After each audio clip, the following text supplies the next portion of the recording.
ఆలకించులాగున ప్రతి ఒక్కరికి వినగలిగిన చెవులను మీరు దయచేయండి. నీ సత్యమును గ్రహించే హృదయమును దయచేయండి. ప్రభువా, ఒక 45 నిమిషాల పాటు నీ బిడ్డలందరూ ఏకాగ్రత కలిగి నీ వైపే చూసే మనసు దయచేయండి ప్రభువా. నీ సన్నిధిలో ఉన్నారని, నువ్వు మాట్లాడుతున్నావని, నీ మాటను పొందుకోవాలనే మనస్సు ప్రతి ఒక్కరికి దయచేయమని, ప్రతి విధమైన డిస్టర్బెన్స్‌ని మీరు తొలగిస్తున్నందుకు స్తోత్రాలు. పరిశుద్ధ ఆత్మదేవుడా, మీరు మాత్రమే ప్రభు సన్నిధికి మమ్ములను తీసుకొని రాగలరు. మీరే మమ్ములను ప్రభు పాదాల దగ్గర స్థిరపరచగలరు.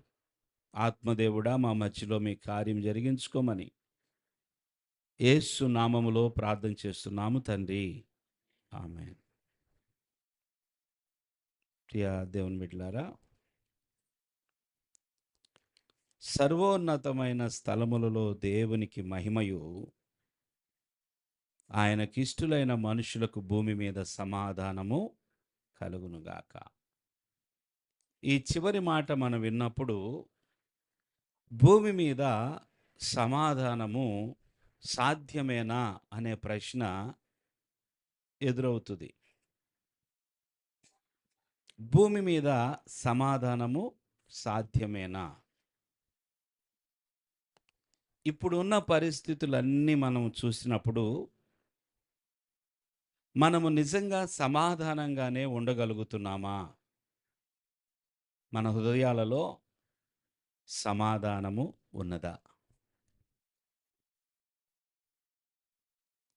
చూడండి, పొద్దున్నే వార్తలు పెట్టుకొని వినండి. ఉదయాన్నే లేచి పనులన్నీ అయిపోయినాయి కదా అనుకొని కాసేపు లోకంలో లోకం పరిస్థితి ఎలాగుందో, బయట పరిస్థితులు ఎలాగున్నాయో అని ఏదైనా సరే సమాచారం అందించే ఆ మీడియాని ఓపెన్ చేస్తే కాసేపట్లోనే ఏమైద్దో తెలుసా? మనసంతా చెప్పండి.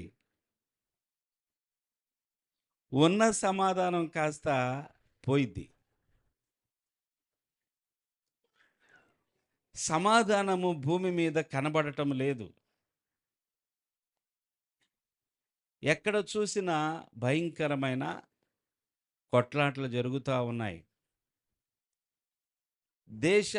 దేశాలకి మధ్య రగులుకుంటున్న ద్వేషము, పగ, ఆ జ్వాల ఆరడం లేదు.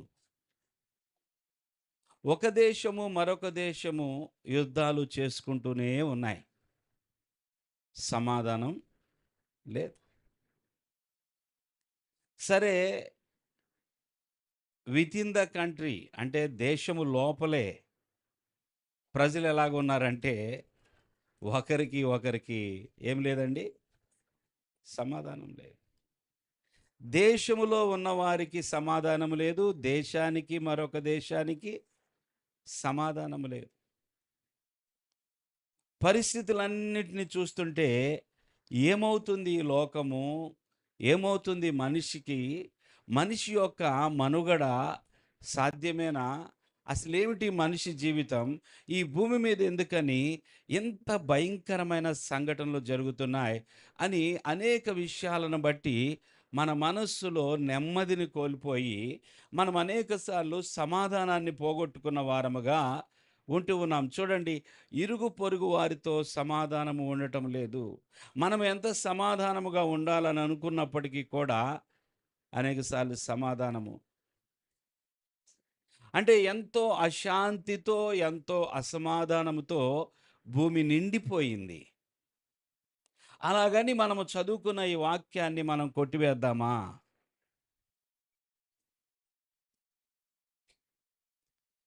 సమాధానము లేదు, నిజమే. నీ ఇంటిలోనే నీకు సమాధానము లేదు. బిడ్డలతో సమాధానము లేదు. అత్తలకు ఎవరితో సమాధానం లేదు?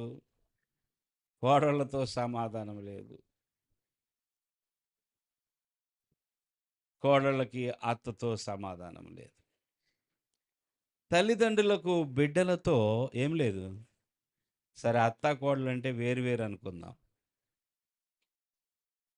తల్లిదండ్రులు, బిడ్డలెవరు? అత్త, కోడలంటే సరే అత్త ఒక ఇంటి నుండొచ్చింది. తను ఒక ఇల్లును కట్టుకుంది. కోడలు ఎక్కడి నుంచో వచ్చింది ఈ ఇంట్లోకి. ఆమె గూడా వచ్చి మరి ఈ ఇంట్లో ఒక ఇల్లు కట్టాలనుకుంటుంది. తను ఇల్లు కట్టుకోవాలనుకుంటుంది. ఇలాంటప్పుడు వీళ్ళిద్దరికీ పడటం సహజమే అనుకుందాం. మరి తల్లిదండ్రులకు, పిల్లలకు కూడా మధ్య సమాధానం లేదుగా. మరి భార్యకు, భర్తకి సమాధానం ఉన్నదా? ఉందా? లేదు. అంటే మనము టాప్ టు బాటమ్ పైనుంచి కిందకు మనం ఎంత ఎత్తుకు వెళ్ళినా ఈ లోకం పరిస్థితి ఎలాగుందంటే పైనుండి క్రిందకు ఎక్కడ చూసినా సమాధానం లేదు. సమాధానం అనేది కనబడటం లేదు. కొద్దిగా నెమ్మదిగా ఉందామని చెప్పి అనుకోవడానికి ప్రయత్నం చేసినా ఆ నెమ్మది దొరకటం లేదు. నాకు తెలిసి నిద్ర పడితేనే నెమ్మది కొంత. నిద్రపోయినంత సేపే మనిషికి నెమ్మది. కళ్ళు తెరిస్తే లేదు.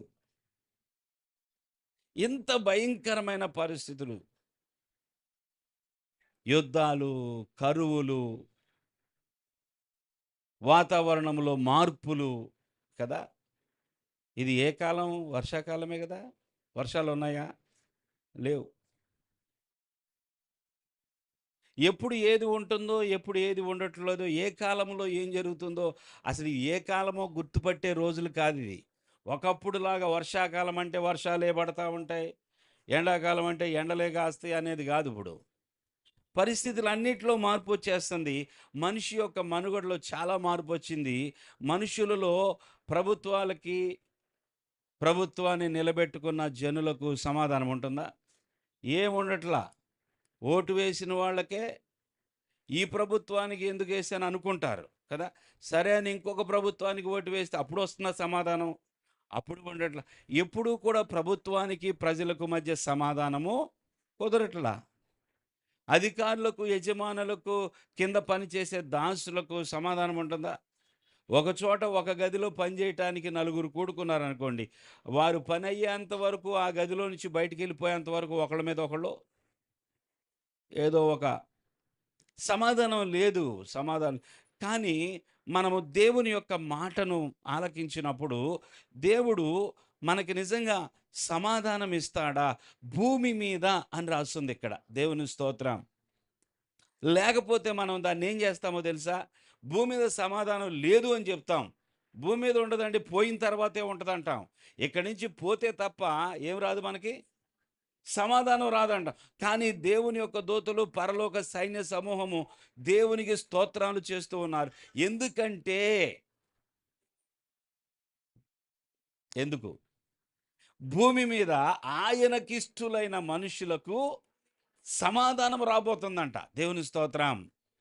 భూమి మీద ఆయన పుట్టుకను బట్టి, ఆయన జన్మించటాన్ని బట్టి, ఆయనకిష్టులైన మనుషులకు భూమి మీద సమాధానము కలుగునుగాక. అంటే కలుగుతుంది.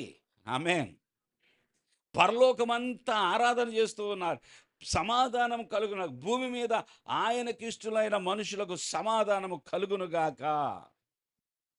ప్రియులారా, దేవుని బిడ్డలమైన మనం ఈ అంత్య దినాల్లో పరిస్థితులన్నీ కూడా ఏ విధంగా మారినా కూడా మనము మనము అనుకున్న ప్రకారము జరగకుండా ఎన్ని ప్రతికూలమైన పరిస్థితులు మనకు ఎదురైనా కూడా మన లోపల మనలను నడిపించటానికి, మన లోపల మనల్ని ఏలుబడి చేయటానికి, మన లోపల మన మీద రాజుగా ఉండటానికి ఎల్లప్పుడూ సమాధానం ఉండాలి. హల్లెలూయా. యేసు ప్రభు ఆయన ఉండగా చెప్పిన మాట, తర్వాత ఆయన చనిపోయి తిరిగి లేచిన తర్వాత చెప్పిన మాట. 2 విషయాలు గమనిద్దాం. యోహాను సువార్త 15వ అధ్యాయంలో ప్రభు ఇంక సిలువకు అప్పగించబడటానికి ముందు చాలా సమీపముగా ఉన్నప్పుడు తన శిష్యులకు బోధించుచున్న మాట ఏమిటంటే 14వ అధ్యాయంలో ఏమంటున్నాడు ఆయన? 27వ వచనములో శాంతి మీకు అనుగ్రహించి వెళ్ళుచున్నాను. ఏమిచ్చి వెళ్తున్నాడంట ఆయన? శాంతి. ఇంకా వెళ్ళక ముందే చెప్తున్నాడు. దేవుని స్తోత్రం చెల్లించండి. ఈ మాటను మనము తీసేయొద్దు. మన పరిస్థితులను బట్టి మనల్ని మనం చూసుకొని లేదు, నాకు లేదు అనొద్దు. ఇప్పుడు శాంతి మీకు అనుగ్రహించి వెళ్ళుచున్నాను. నా శాంతినే మీకు అనుగ్రహించుచున్నాను. ఆ, లోకమిచ్చునట్టుగా లోకమిచ్చునట్టుగా. నేను మీకు అనుగ్రహించుట లేదు. లోకమిచ్చేది వేరే శాంతి, లోకమిచ్చే శాంతి కాదు, నేనిచ్చేది వేరేది అంటున్నాడు ఆయన. దేవుని స్తోత్రం చెల్లిద్దాం. ఆయన తన శిష్యులకు చెప్పుచున్న మాటలివి, ఆయన వెంబడిస్తున్న వారికి చెప్పుచున్న మాటలివి, ఆయననే నమ్మి ఆయన అడుగుల్లో అడుగు వేస్తున్న వారితో ఆయన చెప్తున్న మాటలివి. నా శాంతిని మీకు ఇస్తున్నా. దేవుని స్తోత్రం. ప్రభా, నీ శాంతి నాకు ఇచ్చినందుకు వందనాలని చెప్పండి. దేవుని స్తోత్రం. నీ శాంతిని నాకు ఇచ్చినందుకు వందనాలు ప్రభువా. కదా, లోకమిచ్చే శాంతి కాదు, నేను నా శాంతిని అంటే నా శాంతిని అంటే దీన్ని ఎలా అర్థం చేసుకుందాం? నా శాంతిని అంటే ఆయనలో శాంతము ఉన్నదనే కదా. ఆయన లోపల ఉన్న దాన్ని మన లోపల పెడుతున్నాడు. దేవుని స్తోత్రం చెల్లిద్దాం. ఆయన లోపల ఎటువంటి శాంతి ఉన్నదో, సమాధానం ఉన్నదో అది తీసుకొచ్చి మనలో పెట్టినప్పుడు దానిని మనం అనుభవించాలని దేవుడు ఎదురు చూస్తున్నాడు. దేవుని స్తోత్రం. ఆయన హృదయంలో ఉన్న ఆ శాంతి, నెమ్మది ఇప్పుడు ఎక్కడికి రావాలి చెప్పండి? మనలోకి రావాలి. ప్రభువా, నాకు ఎల్లప్పుడూ ప్రభువా ఆ శాంతి నాలో ఉంటే చాలయ్యా. నాకు శాంతినివ్వయ్యా, నాకు సమాధానమునివ్వయ్యా. ఆ పీస్ నాకు కావాలి. నీ శాంతి నాకు కావాలి ప్రభువా. ఉదాహరణకి ఒక దినాన మనందరికీ తెలుసు, మార్క్స్ వార్తలో ఉంటుంది ఆ సందర్భం, మరో చోట కూడా ఉంది. యేసు ప్రభు తన శిష్యులతో కలిసి సముద్రం మీద ప్రయాణం చేస్తూ ఉన్నాడు. ఉన్నట్టుండి పెద్ద తుఫాను ఆరంభమైంది. వీరందరూ ధోనిలో ఉన్నారు. ధోనిలో ఎవరెవరు ఉన్నారు అంటే యేసు ప్రభు ఉన్నాడు, ఇంకా శిష్యులు ఉన్నారు. ఈ తుఫానులో ఏం జరుగుతుంది అంటే, ఎక్కడ తుఫానులో చెప్పండి అందరూ ఆ మాట. తుఫానులో జరుగుతున్న పరిస్థితి ఏంటంటే 37వ వచనం 4:37లో అప్పుడు పెద్ద తుఫాను రేగి.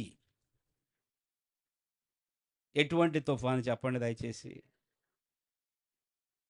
చిన్న వర్షానికి భయపడతామా మనం? భయపడతామా? పెద్ద వర్షం అయితే ఏంటి ఎట పడుతుంది? అప్పుడు దాకా ఇంట్లోనే ఉంటాం, వర్షాన్ని చూస్తూ ఉంటాం.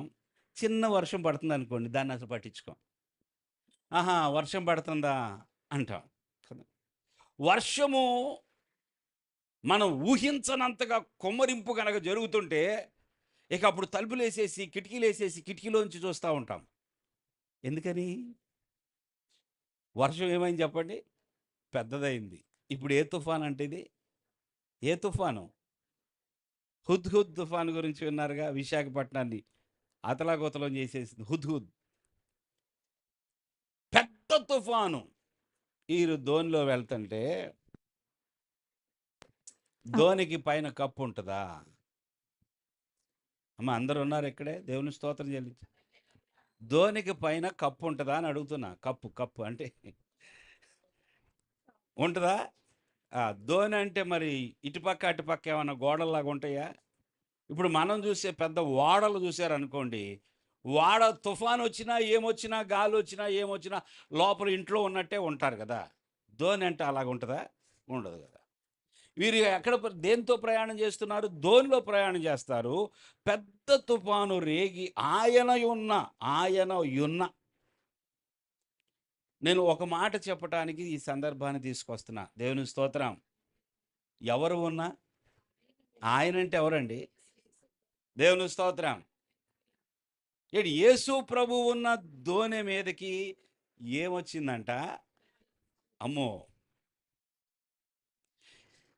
యేసు ప్రభువు ఉన్న దోనె మీదకే ఇదొచ్చిందంటే ఏంటసలు దీని సంగతి? కదా! పెద్ద తుఫాను రేగి ఆయనయున్న దోనె మీద అలలు కొట్టినందున దోనె నిండిపోయెను. ఆయన దోనె అమరమున తలగడ మీద తలవాల్చుకొని నిద్రించుచుండెను. ఈ మాట కోసం వచ్చాను నేనిక్కడ. దేవునికి స్తోత్రం. పెద్ద తుఫాను ఇంట్లో లేడాయన. శిష్యులు ఇంట్లో లేరు. మనలాంటి మంచి గట్టి స్లాబ్ కలిగిన బిల్డింగ్‌లో లేరు వాళ్ళు. 10 అంతస్తులో లేరు. గమనించండి. పెద్ద తుఫాన్ ఇది. దోణిలో ఉన్నారు, సముద్రంలో ఉన్నారు. మనం ఇంట్లో ఉండే భయపడిపోతామే. అదే దోణిలో ఉన్నప్పుడు వర్షం వస్తే ఏంటి మన పరిస్థితి? ఆ దోణి మునిగిపోకముందే మనం దోణిలోనికి నీళ్ళొచ్చినియంట. ఏమొచ్చినియి? దోణిలోనికి నీళ్లు దోణి నిండిపోయెను. దోణి అలలు కొట్టినందున దోణి అందరూ చెప్పండి దోణి. ఏమైంది? దోణి నిండిపోయింది.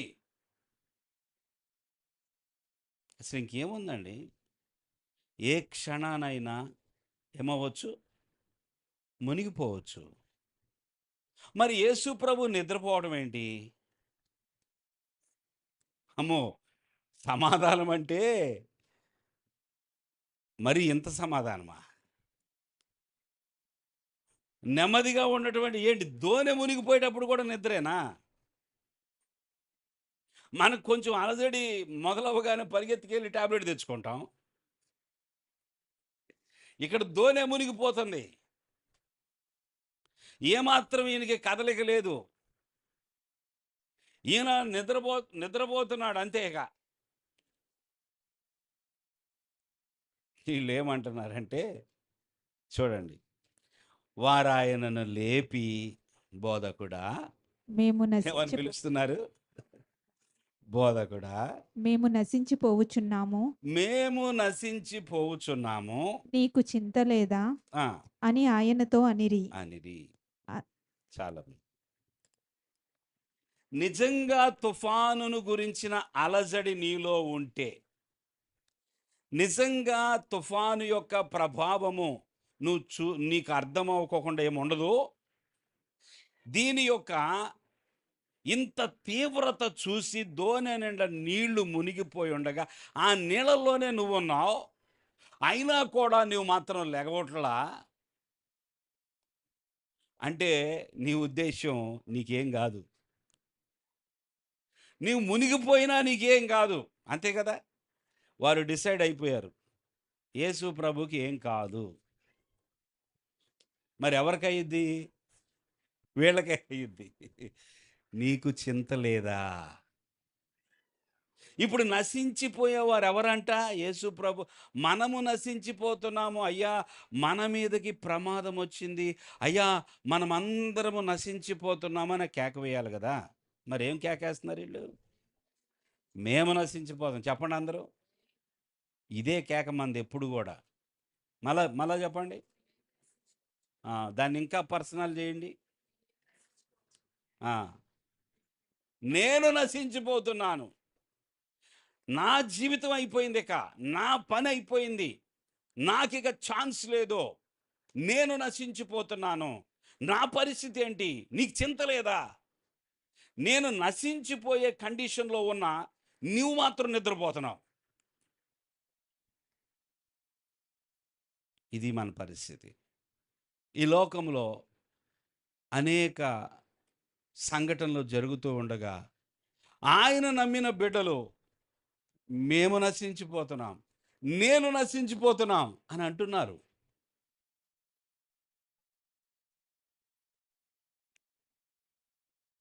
నిజంగా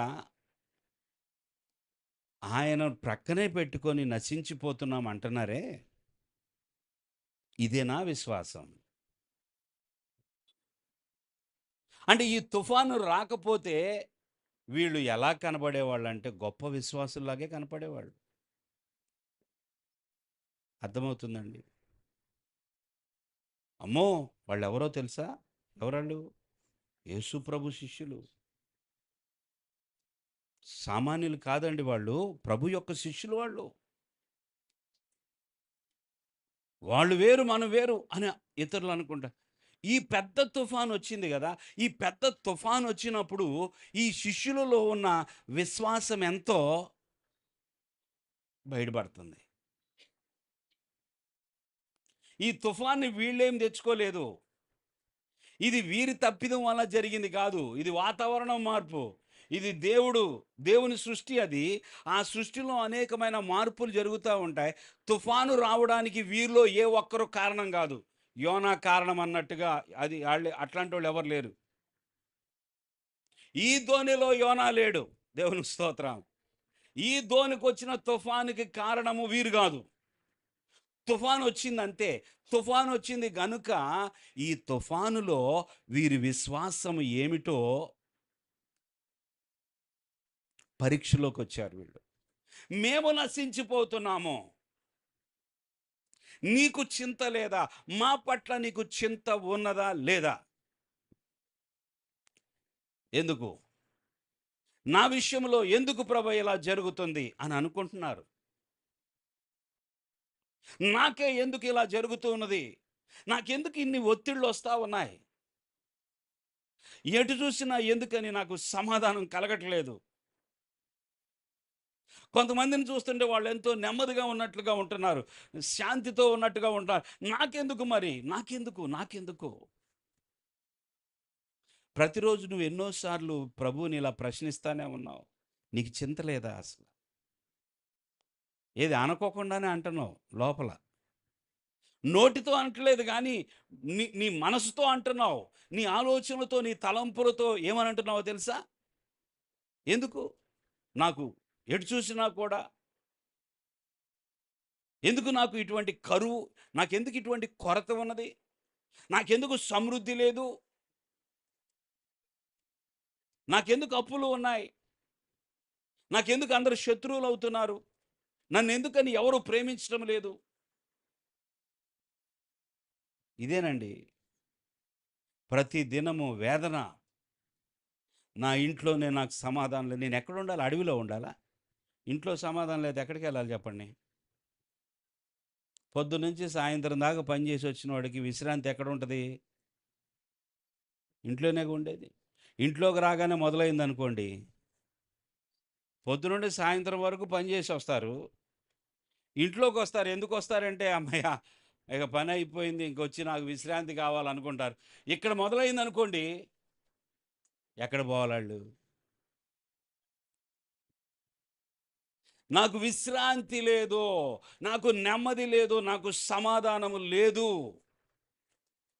నీకు చింత లేదా? నాకెందుకిలాంటి పరిస్థితులు, నా చుట్టూ ఎందుకిలాంటి వాతావరణం ఏర్పడుతుంది?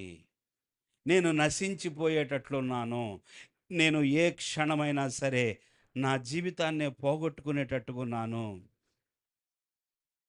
నాకెందుకని ఇన్ని భారాలు చుట్టుకుంటున్నాయి అనుకునే దేవుని బిడ్డలారా, మీరు పెద్ద తుఫాన్‌లో ఉన్నారు. అయితే ఒక గుడ్ న్యూస్, సమాధానకర్త మీతోనే ఉన్నాడు. హల్లెలూయా! అయితే ఆ సమాధానకర్తతో మీరు మాట్లాడాల్సిన విధానంలో మార్పొస్తే చాలు. సమాధానకర్త ఉన్నాడు. మన విశ్వాసములో మార్పు వస్తే, మనము ఆయనతో ఉన్న సంబంధ విషయములో కొంచెం సెట్టింగ్ జరిగితే, ఆయనకిష్టులైన మనుష్యులకు దేవుని స్తోత్రం చెల్లించాడు.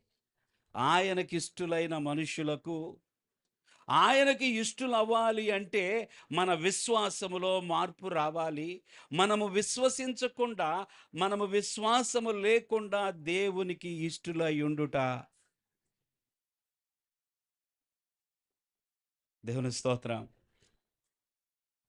విశ్వాసము లేకుండా, విశ్వాసం ఎందుకు లేదండి? నాకు 10 కేజీలు ఉంది విశ్వాసం అంటున్నావా? నిన్ను తుఫాన్లో పెట్టినప్పుడు, నువ్వు తుఫాన్లో ఉన్నప్పుడు చెప్పు. దేవుని స్తోత్రం. నాకు ఎటువంటి సమస్యలు రానే రాకూడదు కాదు. నువ్వు ఉన్న సమస్యల్లో నీ విశ్వాసం ఎంత? రాకూడదు కాదు. నీకొచ్చిన సమస్యల్లో, నువ్వున్న ఇరుకులో, అసమాధానమైన పరిస్థితుల్లో నీ విశ్వాసము ఏమిటో చూపించు. ప్రభువా, నీకు చింత లేదా? మేము నశించిపోతున్నామయ్యా, మేము నశించిపోతున్నాం. ఏమైందా కింద? అందుకాయన లేచి ఆ, గాలిని గద్దించి నిశ్శబ్దమై ఊరకుండుమని సముద్రముతో చెప్పగా గాలి అణిగి మిక్కిలి నిమ్మళమాయెను. అప్పుడాయన, మీరెందుకు భయపడుచున్నారు? మీరింకనూ నమ్మిక లేకయున్నారా అని వారితో చెప్పెను. వారు మిక్కిలి భయపడి, ఈయన ఎవరో, గాలియు సముద్రమును ఈయనకు లోబడుచున్నవని ఒకనితో ఒకడు చెప్పుకొనిరి. అంటే ఇప్పుడు వరకు ఈయనెవరో అర్థం కాలేదా? మరి శిష్యులేగా వీళ్ళు. ఎవరు వీళ్ళు? శిష్యులు. ఎవరితో తిరుగుతున్నారు? ప్రభువుతోనే ఉంటున్నారు. ప్రభుని ఏమని పిలుస్తున్నారు? బోధకుడా అని పిలుస్తున్నారు. ఇప్పుడేమంటున్నారు? ఈయన ఎవరో. ఏంటది? ఇదేనా నీ విశ్వాసం? బోధకుడా, మేము నశించిపోతున్నాం అంటే ఈయనను కేవలము ఒక బోధకుడుగా, ఈయనను ఒక, లేదా పరిసయ్యులు బోధిస్తారు కదా, అలాంటి ఒక బోధకుడేమో అన్నట్లుగా సింపుల్గా తీసుకున్నారు. కానీ హృదయంలో ఆయన పట్ల ఉన్న విశ్వాసము, వింటున్నారా? దేవుని స్తోత్రం చెల్లించండి. మీరు ఇంకనూ నమ్మిక లేకయున్నారా? సమస్య అంతా నేను మీతో ఉన్నాను, నేను ఎవరో మీకు నమ్మకము లేదు. అందుకే ఈ తుఫానులో నేను ఎంత నెమ్మదిగా ఉన్నానో మీకు అటువంటి నెమ్మది ఇవ్వాలనే చూస్తున్నా. దేవుని స్తోత్రం. అలలు మిమ్మల్ని భయపెట్టకూడదు. హల్లెలూయా. గాలి మిమ్మల్ని భయపెట్టకూడదు. హల్లెలూయా. సముద్రం మిమ్మల్ని భయపెట్టకూడదు. ఇంకొక మాటలో చెప్పండి, ఏదియు మిమ్మల్ని భయపెట్టకూడదు. కొంతమంది మాట్లాడతలేదు. ఏదియు మిమ్మల్ని భయపెట్టకూడదు. మీరు దేనికి భయపడవద్దు. నాతో ఉన్నవాడు. దేవునికి స్తోత్రం. అటువంటి విశ్వాసము ఆయనకి ఇష్టలుగా చేస్తుంది. ఆయనకి ఇష్టలైన వారికి సమాధానం వస్తుంది. నాకు సమాధానం లేదు, నాకు నెమ్మది లేదు. అసలు పొద్దున్న లేచిన కాడి నుంచి ఏడుపే, నాకు రాత్రి పడుకునే వరకు ఏడుపే, కన్నీళ్లతో లెగుస్తున్నాను, కన్నీళ్లతో పడుకో. అంతే అంతే. మరిక కన్నీరే నీ స్వాస్థ్యం, నీ సంపదేక. ఆ బాధ, ఆ వేదన అంతే. వద్దు, నాకు అది వద్దయ్యా, నాకు సమాధానం కావాలయ్యా. ఏ పరిస్థితిలోనైనా నాకు సమాధానం కావాలి ప్రభు. నీ శాంతి నాకు కావాలి. దేవుని స్తోత్రం. ఆ సమాధానమే నాకు కావాలి ప్రభు.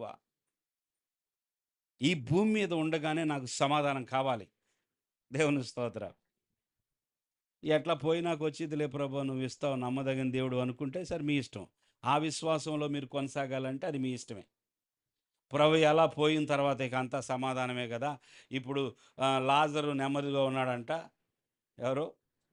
బీద లాజరు చచ్చిపోయిన తర్వాత ఎలాగున్నాడంట పరదేశికి వెళ్ళి, ఎలాగో పరదేశంలో నెమ్మది ఉంది కదా ప్రభు, అక్కడ నెమ్మది దొరికితే చాలు, ఇక్కడ వద్దులే అనుకుంటే, సరే ఆ విశ్వాసమే మీలో కొనసాగును గాక. లేదు లేదు ప్రభు, నేను బ్రతికుండగానే భూమి మీద నాకు సమాధానం కావాలి. అయితే నీలో కొంచెం మార్పు రావాలి. దేవుని స్తోత్రం. నీవు చింతపడటం మానేసి, చింతించడం మానేసి, చింతపండు మానేసి బీపీ తగ్గించుకోండి అంటున్నారు కదా. ఏం మానేసి? చింతపండు. యేసయ్య ఏమన్నాడు తెలుసా? చింత మానేసి అంటున్నారు, చింతపండు అంటలేదు ఆయన. చింతించడం మానేసి. కొంతమందికి ప్రతిదానికి చింతే. ఉదాహరణకి ఒక చిన్న విషయం ఏదన్నా జరిగిందనుకోండి, లేదా చిన్న మాట ఏదైనా వచ్చిందనుకోండి, దానికి వాస్తవానికి సర్వసాధారణంగా ప్రతి మనిషికి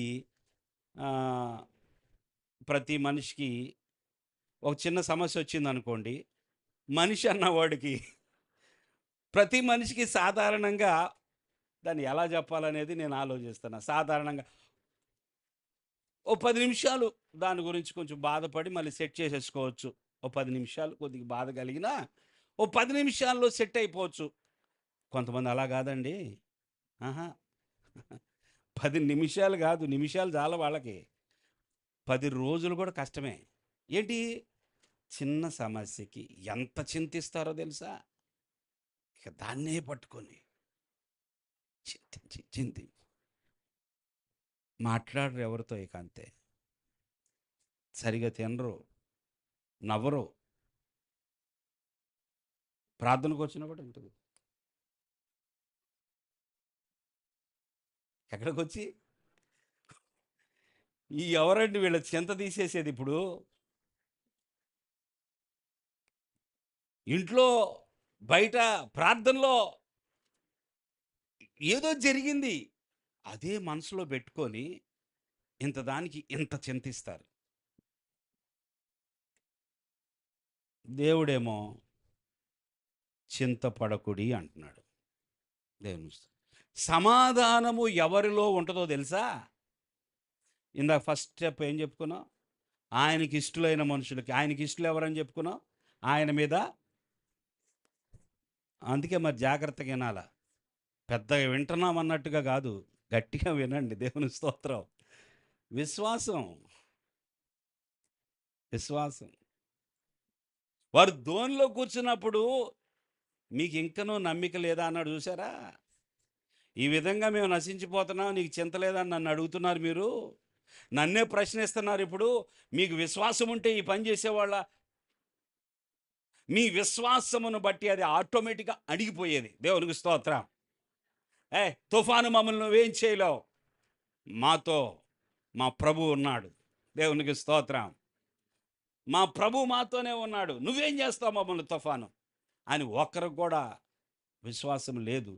అందుకే ఆయన అలాగన్నాడు. రెండో విషయం, ఎప్పుడు సమాధానం అంటే మనందరికి బాగా తెలిసిన ఒక మాట.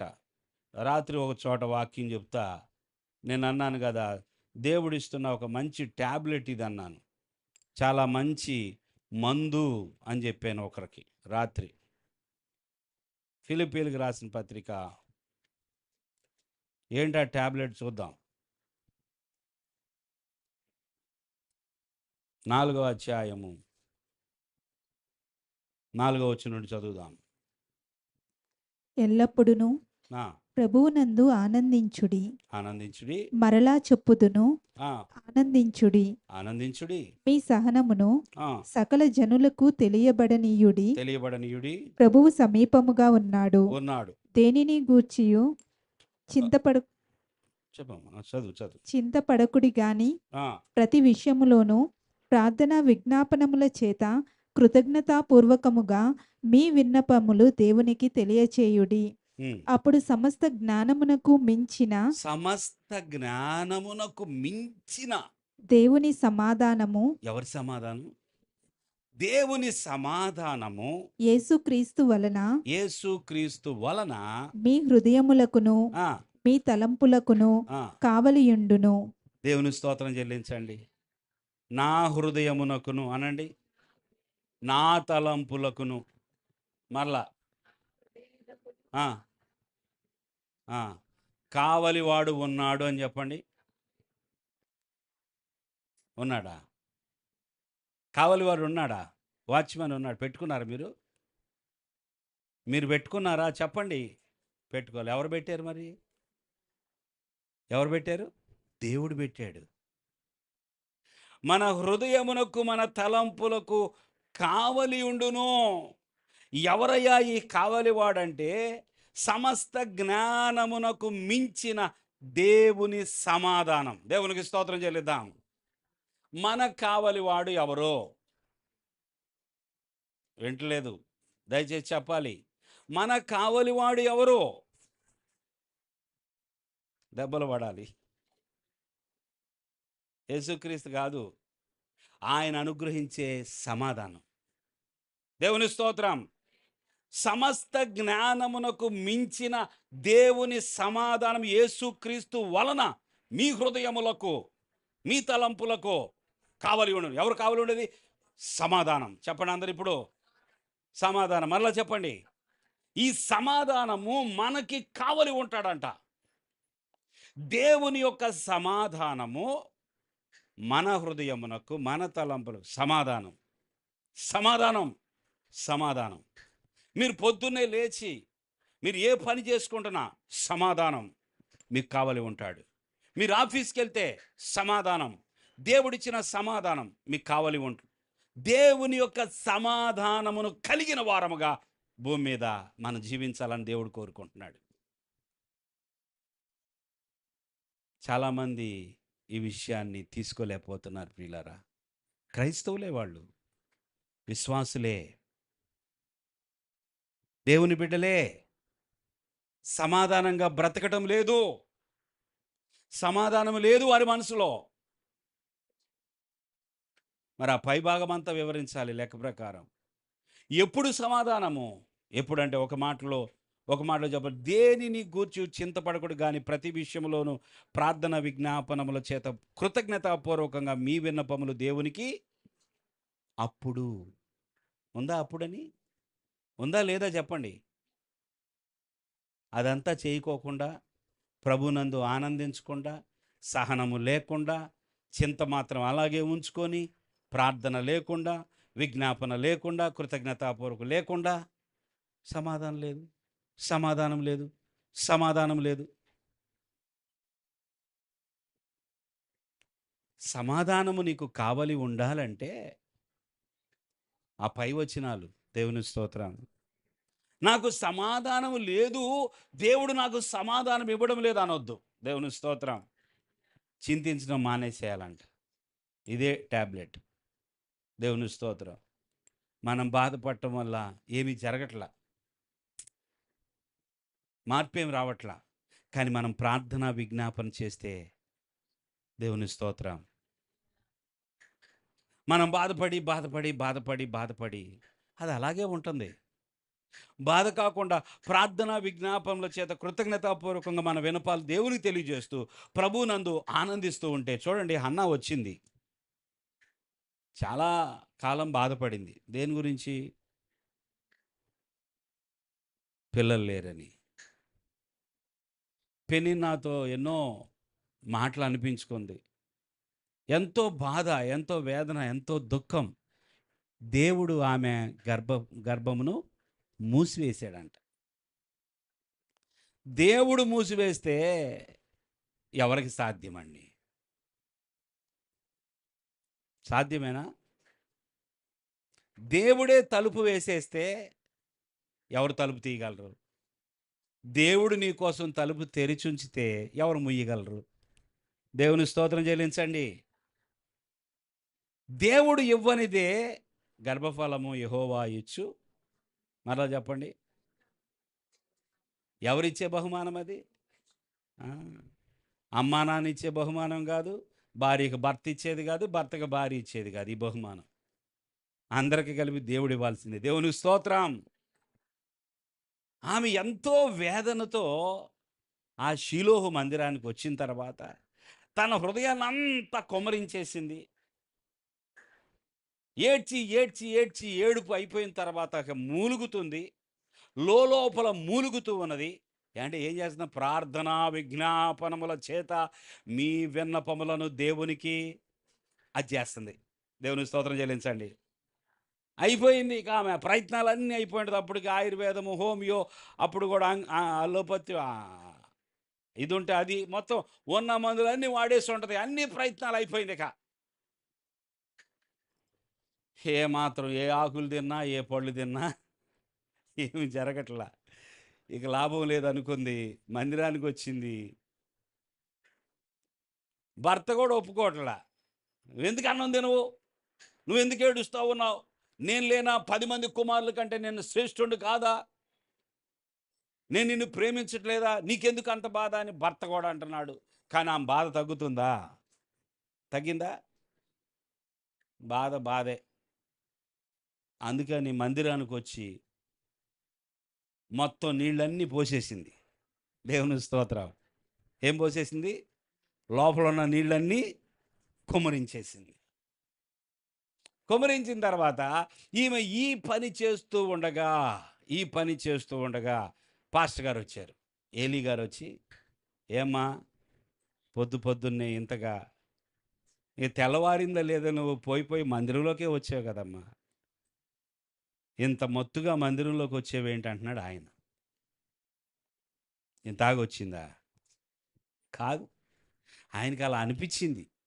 ఏం మూలుగుతుంది కదా! హ్మ్. హ్మ్. తాగినోళ్ళు మూలుగుతారు కదా! అట్లా.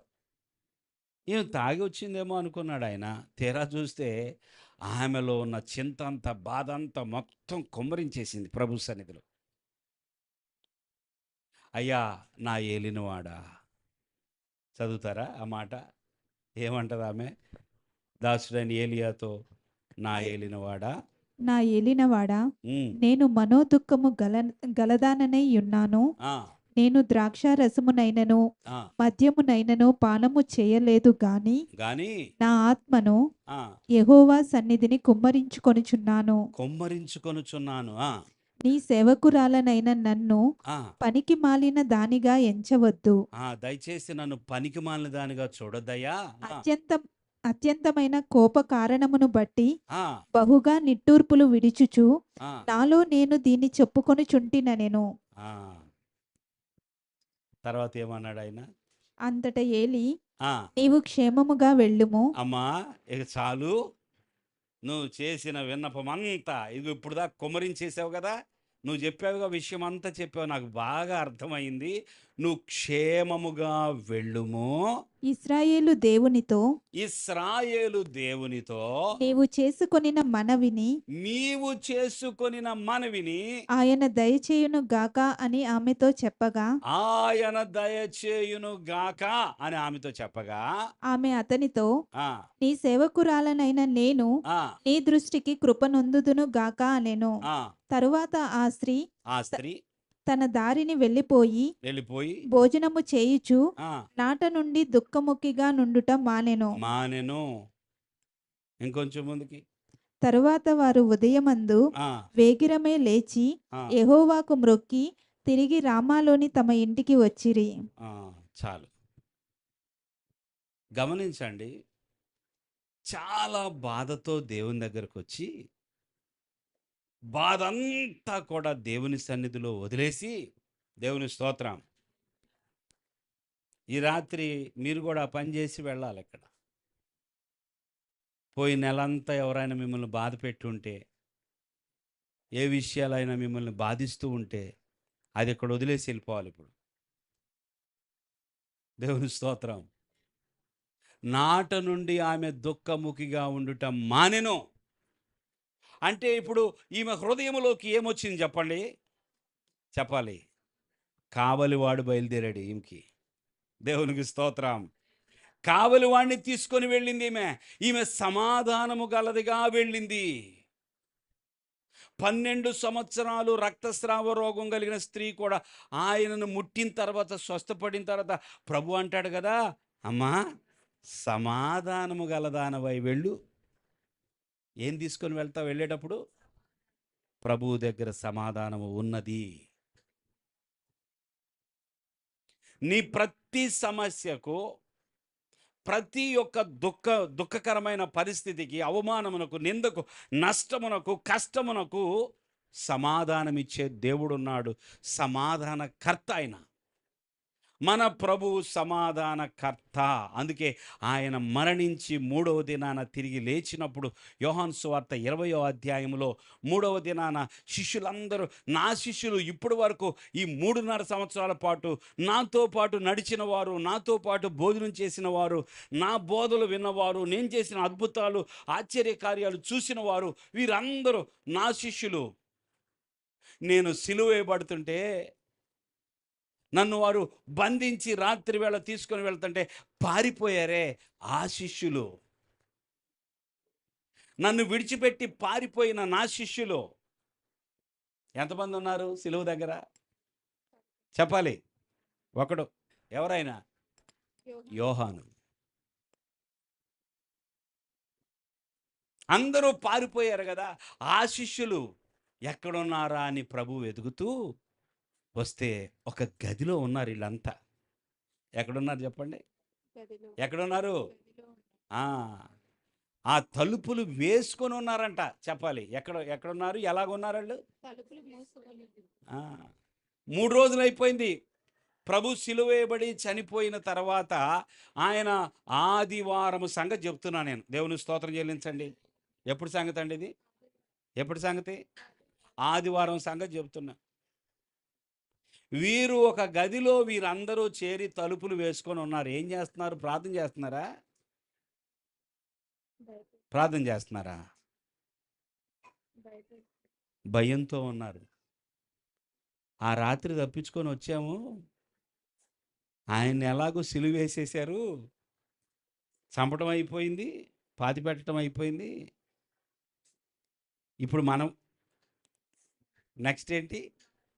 ఖచ్చితంగా మనల్ని వెతుకుతూ ఉంటారు, మనం దొరకకూడదు. ఇప్పుడు ఏదేమైనా అందరం ఒక చోట ఉన్నాం ప్రస్తుతానికని తలుపులు వేసుకొని ఉన్నారు. ఆ తలుపులు వేసుకొని ఉండగా ప్రభు లోపలికి వచ్చేసాడు.